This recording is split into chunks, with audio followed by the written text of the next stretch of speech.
Winter nightmare. It happened in winter. My parents were not at home and I sat down at my laptop. After a while, I heard a sound coming from the kitchen. Then I took it for the sound of drops from the tap. I looked up from the screen and looked at my watch. 8:30. I went to the bathroom to relieve myself. Then I didn't turn on the light and felt my way to the toilet. You know how quickly it gets dark in winter. But as soon as I entered and closed the toilet door behind me, the handle slipped out of my hands and the door, opening with force, hit the baseboard. He jumped up in surprise and turned around sharply. There was no one in the doorway. I quickly calmed down and told myself that it was all about the draft. I went into the kitchen and almost slipped. I turned on the light. There was some liquid on the floor. He quickly wiped it with a rag, mistaking it for water. Having filled my hands with food, and already, as I was leaving, I remembered that the faucet was not leaking. I swallowed. I went into the living room and realized that something's wrong. My heart started beating faster.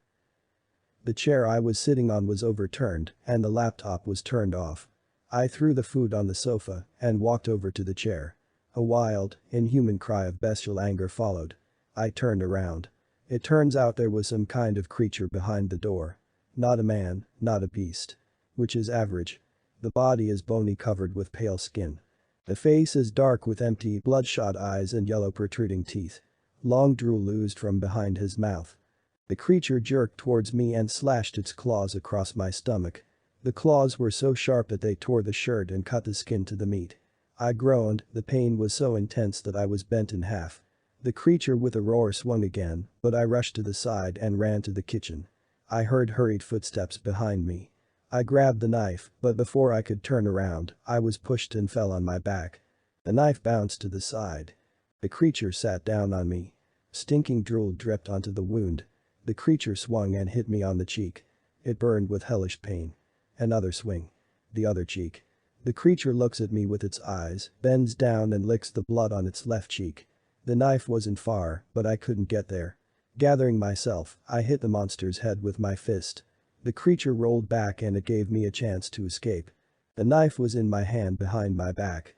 The creature stood up, turned its head sideways lazily, squinted. In the next second, it rushed at me and I put the knife forward. The body was impaled on the blade.